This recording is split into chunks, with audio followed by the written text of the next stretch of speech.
Hello मेरे प्यारे साथियों। तो कैसे हैं आप सब? मुझे उम्मीद है आप सब अच्छे होंगे। चलिए, आज हम सीखने वाले हैं एकदम बेहतर तरीके से प्रश्नावली 1.2। अभी तक हमने प्राकृतिक संख्या, पूर्ण संख्या, पूर्णांक संख्याएं और परिमेय संख्याएं, इतनी संख्याएं हम पढ़ चुके हैं। अगर आपने अभी तक हमारा पहला वीडियो नहीं देखा है तो एक बार जरूर देखें। प्राकृतिक संख्याएं ऐसी संख्याएं होती हैं जो 1 से शुरू होती हैं और जाती हैं अनंत तक। पूर्ण संख्याएं वो संख्याएं होती हैं जो 0 से शुरू होती हैं, जाती हैं अनंत तक। पूर्णांक संख्याओं में आपका धनात्मक संख्या, ऋणात्मक संख्या और शून्य, इन तीनों संख्याओं का समावेश होता है। परिमेय संख्याएं वे संख्याएं होती हैं जिन्हें p/q के रूप में लिखा जा सकता है। यहाँ p और q पूर्णांक है। एक ही शर्त है कि q का मान 0 के बराबर नहीं होना चाहिए। सभी प्राकृतिक संख्याएं पूर्ण होती हैं, सभी पूर्ण संख्याएं पूर्णांक होती हैं और सभी पूर्णांक संख्याएं परिमेय होती हैं। ऊपर से नीचे की ओर सारी बातें सही हैं। जैसे सभी प्राकृतिक संख्याएं परिमेय होती हैं, सभी पूर्ण संख्याएं परिमेय होती हैं, सभी प्राकृतिक संख्या पूर्णांक होती हैं, ये सभी बातें सही हैं। अब आगे समझते हैं अपरिमेय संख्याएं। अब समझने वाले हम लोग हैं अपरिमेय संख्याएं। इसे हम कहते हैं इरेशनल नंबर्स।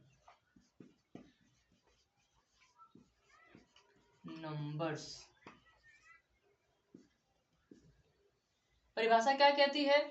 ऐसी संख्याएं जिन्हें हम p/q के रूप में नहीं लिख सकते। अभी आपने कहा परिमेय संख्याएं वो संख्याएं होती हैं जिन्हें हम p/q के रूप में लिख सकते हैं। तो अपरिमेय संख्या वे संख्याएं हैं जिन्हें हम p/q के रूप में लिख नहीं सकते। जैसे करड़ी 2। करड़ी 2 हमारी ये क्या है? अपरिमेय संख्या। करड़ी 3 अपरिमेय संख्या। करड़ी 5 अपरिमेय संख्या। ऐसी संख्याएं जो पूर्ण वर्ग नहीं है या फिर वो अभाज्य संख्याएं जो करड़ी के अंदर होंगी, वो सभी कहलाएंगी हमारी अपरिमेय संख्या। एक बात और याद रखेंगे, पाई। पाई भी हमारा अपरिमेय संख्या है। अपरिमेय संख्याओं पर आगे और भी बातें होंगी। दो तरह की संख्याएं हो गई, एक परिमेय और एक अपरिमेय। परिमेय संख्याएं, अपरिमेय संख्याएं। परिमेय और अपरिमेय संख्याएं दोनों मिलकर बनाती हैं वास्तविक संख्याएं, यानी कि रियल नंबर्स। याद रखेंगे, वास्तविक संख्याओं में परिमेय संख्या और अपरिमेय संख्या दोनों का समावेश होता है।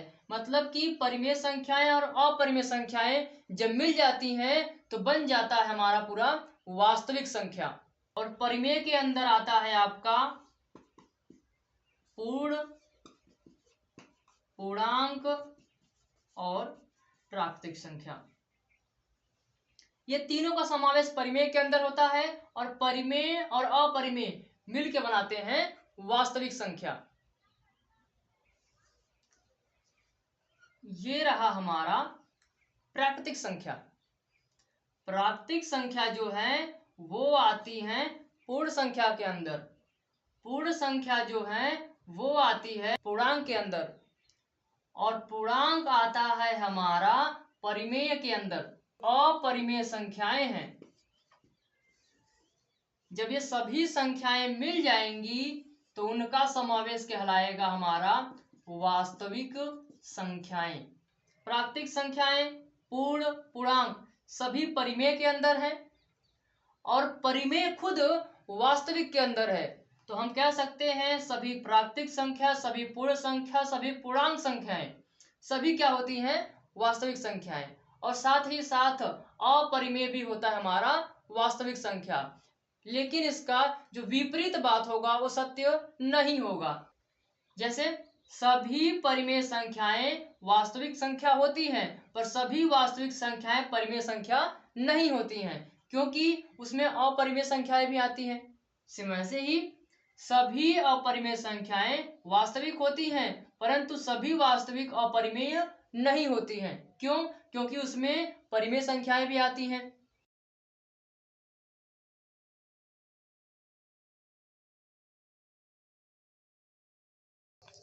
चलिए सीखते हैं करड़ी 2 को संख्या रेखा पर दर्शाना। तो हमने स्केल लिया, अब हम संख्या रेखा बनाएंगे।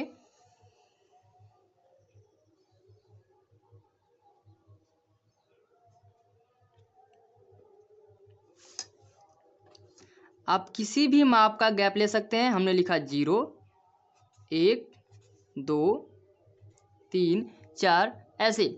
ध्यान रहे 0 से 1 के बीच में जो भी गैप लेंगे वही गैप 1 से 2 के बीच में हो, 2 से 3 के बीच में हो, 3 से 4 के बीच में हो। जरूरी नहीं है कि आप ये गैप 1 सेमी ही ले, आप 2 सेमी भी ले सकते हैं, पर ध्यान रहे कि 2 सेमी अगर यहाँ गैप होगा तो यहाँ भी 2 सेमी ही गैप होना चाहिए। चलिए आगे बढ़ते हैं। अब हमें आवश्यकता होगी चांदे की। अब हम चांदा लेंगे और हमने रखा 1 पर। अब हम बनाएंगे 1 पर 90 अंश का कोण। हमने ये खींचा 90 अंश। तो हमने 0 और 1 के बीच की लंबाई को प्रकार पर नाप लिया है। अब हम चाप काटने वाले हैं। अब ये चाप कट हुआ, हम इसको कोई नाम देते हैं। हमने नाम दिया ए। अब इस ए को 0 से मिला देंगे।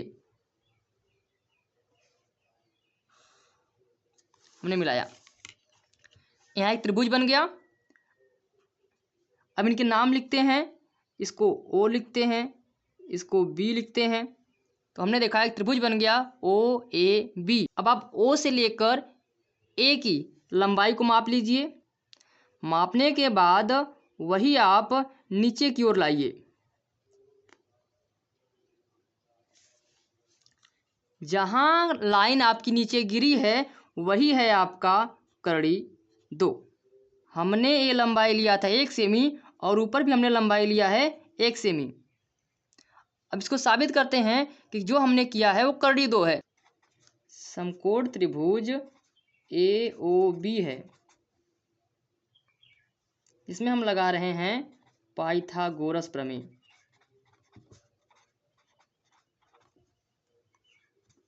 तो क्या कहता है वो? कर्ण का स्क्वायर बराबर आधार स्क्वायर प्लस लंब का स्क्वायर। कर्ण हमारा हमको नहीं पता है जो कि ओ ए है। आधार हमारा हमने 1 सेमी लिया था और लंब भी हमने 1 सेमी लिया था। तो ओ ए स्क्वायर बराबर 1 का स्क्वायर 1, 1 का स्क्वायर 1।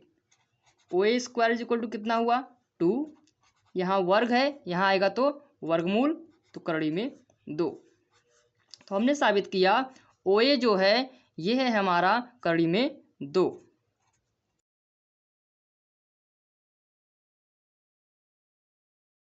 संख्या रेखा पर करड़ी 3 का निर्धारण कैसे होगा? करड़ी 3 को बनाने के लिए हमें सबसे पहले आवश्यकता होगी करड़ी 2 की। तो आप पहले एक खींचेंगे संख्या रेखा। संख्या रेखा पर लंबाई आप अपने मन से ले सकते हैं, पर ध्यान रहे कि गैप जो हो वो समान हो। तो हमने लिखा 0, 1, 2, 3। अब हम चांदे की मदद से 1 पर बनाएंगे 90 अंश का कोण। तो हमने खींचा 90 अंश।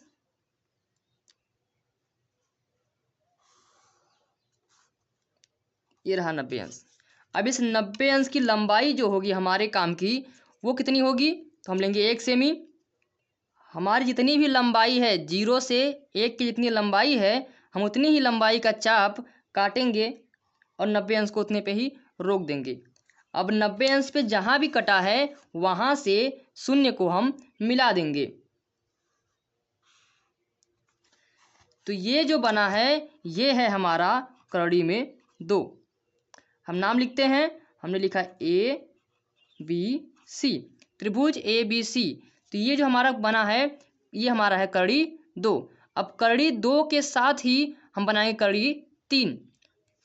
उसके लिए ध्यान दीजिए, जहाँ पर ये लाइन कटी है ए, अब चांदा रखेंगे ए पर, एसी से बनाएंगे एक 90 अंश। हमने रखा चांदा एसी पर और हम बना रहे हैं 90 अंश का कोण।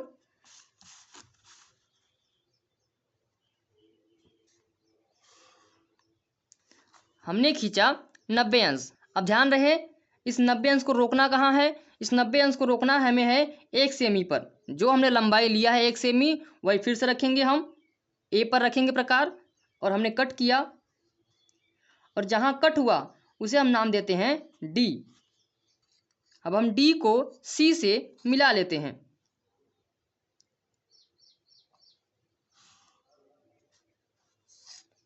ये जो हमें प्राप्त हुआ है ये प्राप्त हुआ है कड़ी में 3।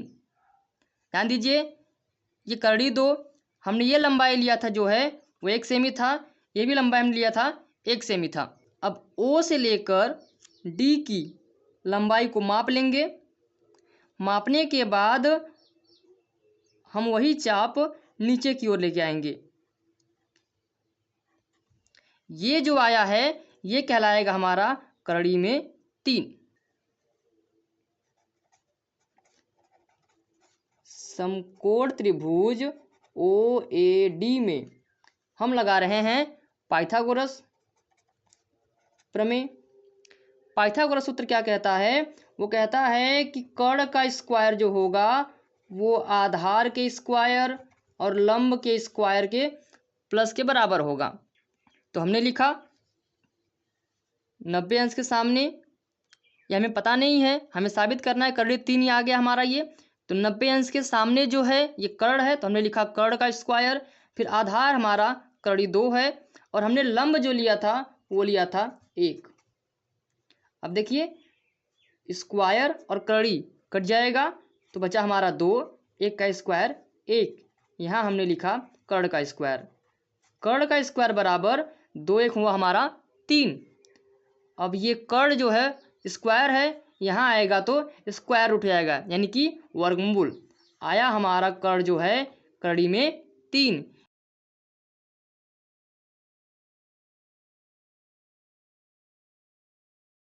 क्वेश्चन नंबर 1 में आपको 3 कथन दिए गए हैं, बताना है कि वह सत्य है या और कारण भी देना है आपको। देखते हैं। प्रत्येक अपरिमेय संख्या एक वास्तविक संख्या होती है। अभी हमने बात किया था कि वास्तविक संख्याओं के अंदर परिमेय भी आता है और अपरिमेय भी आता है। तो यहाँ कह रहा है कि प्रत्येक अपरिमेय संख्या एक वास्तविक होती है। क्या सभी अपरिमेय संख्याएं वास्तविक होती हैं? तो हम कहेंगे हाँ, क्योंकि वास्तविक संख्याएं परिमेय और अपरिमेय से मिलकर बनी होती हैं। हम कहेंगे सत्य, क्योंकि वास्तविक संख्याओं में सभी अपरिमेय संख्याओं का समावेश होता है। हम बताएंगे कि सभी अपरिमेय संख्याएं जो होती हैं वो वास्तविक के अंदर आती है या फिर सभी अपरिमेय संख्याओं का जो संग्रह है वो वास्तविक के अंदर है, इसीलिए कथन क्या है, सत्य है। आगे बढ़ते हैं। संख्या रेखा का प्रत्येक बिंदु कड़ी m के रूप का होता है, जहां m एक प्राकृतिक संख्या है। तो आपने देखा है संख्या रेखा पर धनात्मक और ऋणात्मक संख्याएं भी होती हैं। तो अभी तक आपने ऋणात्मक संख्याओं को कड़ी में नहीं पढ़ा है, तो ये कथन क्या होगा हमारा, असत्य, क्योंकि ऋणात्मक संख्याएं कड़ी m के रूप का नहीं होता है। में ऋणात्मक संख्याओं को अभी तक आपने नहीं पढ़ा है। आपने यही पढ़ा है कि कड़ी के अंदर संख्या ऋणात्मक नहीं होती है। प्रत्येक वास्तविक संख्या एक अपरिमेय संख्या है। वास्तविक को अपरिमेय में ला रहा है। वास्तविक बड़ी संख्या है, इसमें सभी परिमेय भी आता है और अपरिमेय भी आता है, और अपरिमेय तो वास्तविक का एक हिस्सा है। तो वास्तविक संख्याएं अपरिमेय संख्याएं नहीं होती। देखिए क्यों? हम कहेंगे ये कथन असत्य है, क्योंकि वास्तविक संख्याओं में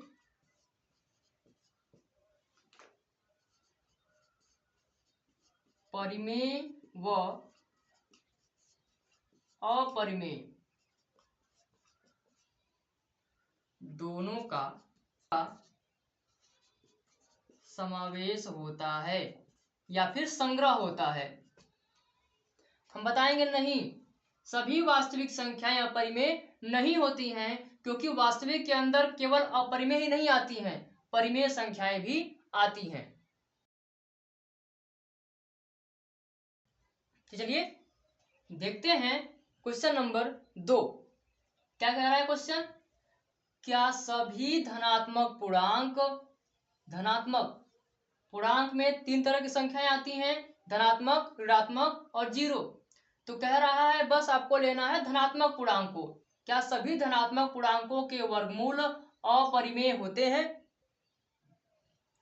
यदि नहीं तो एक ऐसी संख्या के वर्गमूल का उदाहरण दीजिए जो एक परिमेय हो। करड़ी 1 की बात छोड़ दीजिए, ये तो 1 आएगा। करड़ी 2 अपरिमेय, करड़ी 3 अपरिमेय, करड़ी 4 जो है इसका वर्गमूल हो जाएगा तो आएगा 2।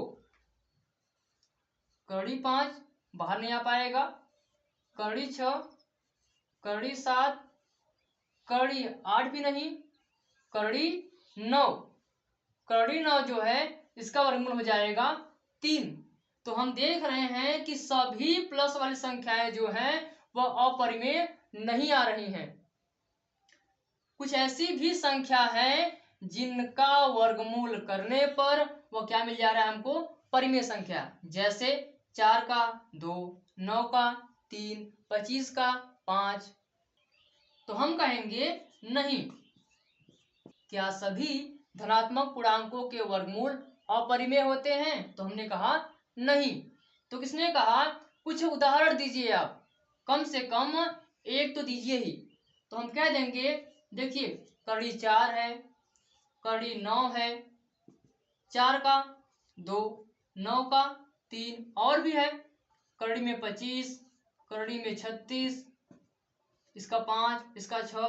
कोई भी एक उदाहरण आप दे सकते हैं। और करड़ी के अंदर 4, 9, 25, 36 ये सभी हमारे क्या हैं? धनात्मक पूर्णांक हैं।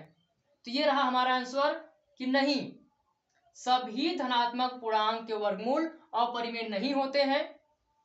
और साथ ही हमारे पास एग्जाम्पल में करड़ी 4, करड़ी 9, करड़ी 25, करड़ी 36, करड़ी 49, ऐसे बहुत नंबर हो जाएंगे।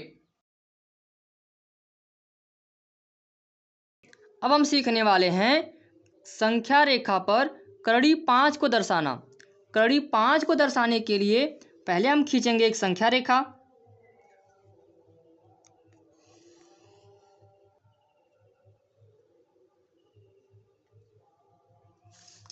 तो हमने खींचा एक संख्या रेखा, हम देंगे 0, 1, 2, 3, 4 ऐसे नंबर देंगे। अब ध्यान रहे कि आप इनके बीच का गैप जो है अपने मन से अपने अनुसार ले सकते हैं, 2 सेमी या 1 सेमी, पर जो भी गैप देंगे वो सभी को मिलेगा। तो हम सीख रहे हैं करड़ी 5। तो करड़ी 5 के लिए हमें जाना होगा नंबर 2 पे।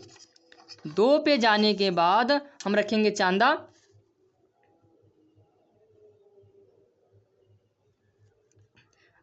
हमने रखा 2 पर चांदा, और अब हम खींचने वाले हैं 90 अंश।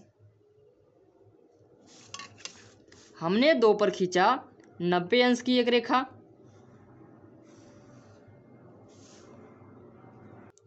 तो हमने 0 से 1 सेमी की लंबाई को माप लिया है और वही सेम लंबाई जो होगी आप 2 पर रखकर एक चाप काट देंगे। तो आपने यहाँ खींचा था 90 अंश और आप एक चाप काट दिए हैं, उसी चाप को आपको 0 से मिला देना है। मिलाया आपने, अब नाम देते हैं, जहाँ कटा है ABC, तो हमारे पास एक त्रिभुज बन गया ABC। याद रहे C से B की जो लंबाई है वो है हमारी 2 सेमी और हमने ऊपर लंबाई लिया था 1 सेमी। जो हमारी रेखा आई है वही है हमारा करड़ी 5। अब C से A को नाप लेंगे। हमने C से A को नाप लिया है और हम इसी को नीचे की ओर लाएंगे। जो हमारी लाइन आई है यही कहलाएगी हमारी करड़ी 5।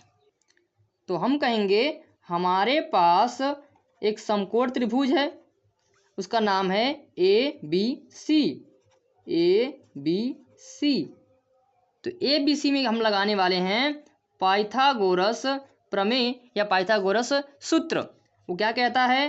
कहता है कि कर्ण का स्क्वायर जो होगा आधार के स्क्वायर और लंब के स्क्वायर के प्लस के बराबर होगा। कर्ण कौन है? जो 90 अंश के सामने है। तो हमने कहा करड़ी 5 तो आ गया, हम साबित करने वाले हैं कि ये करड़ी 5 ही है। देखिए 90 अंश के सामने वाली भुजा कौन है? AC, यानी कि कर्ण ही है, तो हमें कर्ण पता नहीं है। आधार हमने लिया था 2 सेमी, तो हम कहेंगे 2 का स्क्वायर, प्लस लंब हमने लिया था 1 सेमी, तो हम कहेंगे 1 का स्क्वायर। 2 का स्क्वायर 4, 1 का स्क्वायर 1। यहाँ हमने कहा कर्ण का स्क्वायर, तो कर्ण का स्क्वायर जो है वो कितना आया? 4 1 5। अब ये स्क्वायर है, यहाँ आएगा तो स्क्वायर रूट यानी कि वर्गमूल हुआ करड़ी में 5। तो कर्ण जो हमारा है वो कितना आया? करड़ी में 5।